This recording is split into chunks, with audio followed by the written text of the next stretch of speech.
En parlant de direction, peut-être je me suis mal exprimé. Alors la direction de la droite AB, c'est l'ensemble de toutes les droites parallèles à la droite AB. Ensemble des droites parallèles à la droite AB. La direction, c'est l'ensemble des droites parallèles à la droite AB. Support, c'est la droite AB. Quand je parle de vecteur, je dis de support AB ou de direction AB. De support AB ou de direction AB. Donc, par exemple, le vecteur AB ici, son support, c'est la droite AB. Sa direction, c'est la direction de AB. C'est la direction AB. Nous disons, par abus de langage, on dit deux directions AB. Deux directions, c'est un abus de langage. Mais il faut dire, mais on ne le dit jamais, il faut dire dont la direction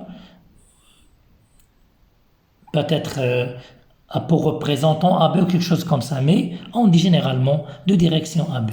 Alors, la direction, c'est l'ensemble de toutes les droites parallèles à AB, qui est un ensemble infini, et le support, c'est la droite AB. Mais quand on parle de vecteur, on dit le vecteur AB de direction AB, c'est-à-dire la direction est représentée par cette droite. Si je fais une autre droite ici, EF, la droite AB, les droites sont parallèles. La droite AB et la droite EF sont parallèles. Elles ont la même direction. Je dis que la droite AB est de direction EF, la droite EF est de direction AB.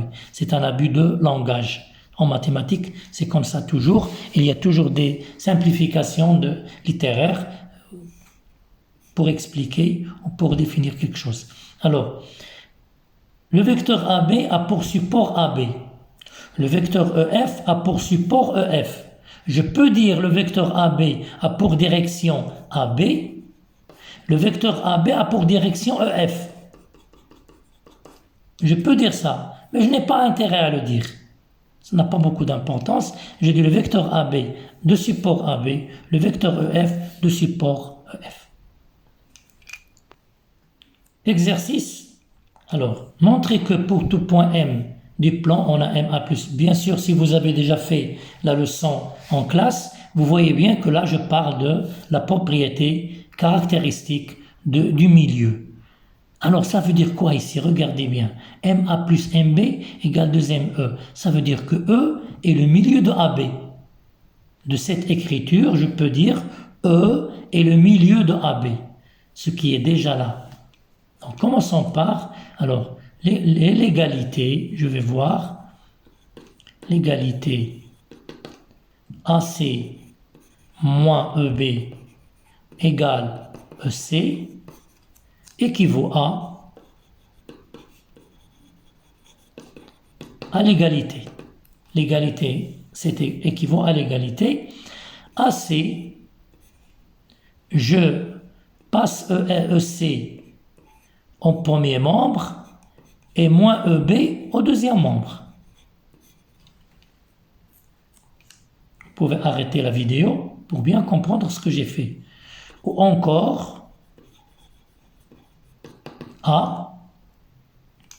AC moins EC, AC plus CE égale EB.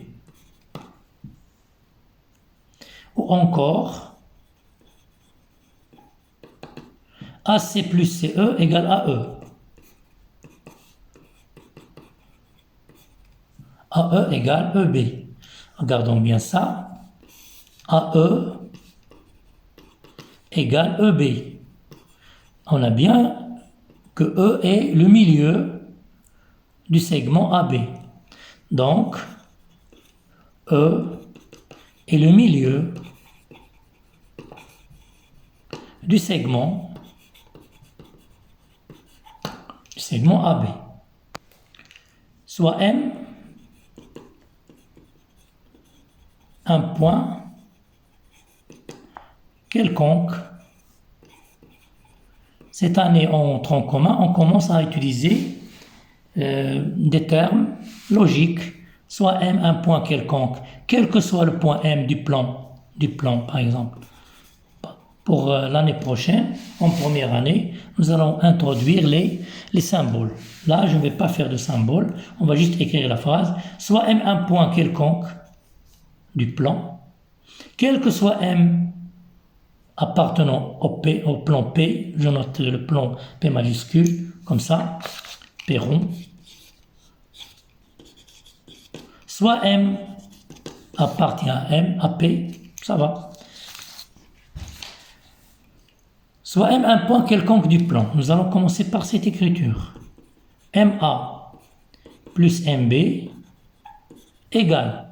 Je vois bien qu'il y a le point E ici. Donc je vais écrire le vecteur MA en utilisant le point E, ce qui donne ça. Relation de Chasles. ME plus EA plus ME plus EB égale ME plus ME égale 2ME plus EA plus EB. Ben revenons maintenant. On a vu que le point E, c'est le milieu du segment AB. Si je fais EA plus EB, je vois bien que les vecteurs sont opposés. Donc si je fais EA plus EB, j'obtiens le vecteur nul. Égale 2ME plus vecteur nul égale 2ME. Cette propriété, si pour tout point M du plan, nous avons MA plus MB égale 2ME, on dit que E est le milieu du segment AB. La propriété caractéristique, c'est une autre, on peut dire que c'est une autre définition du milieu. Fin de séquence. À la prochaine.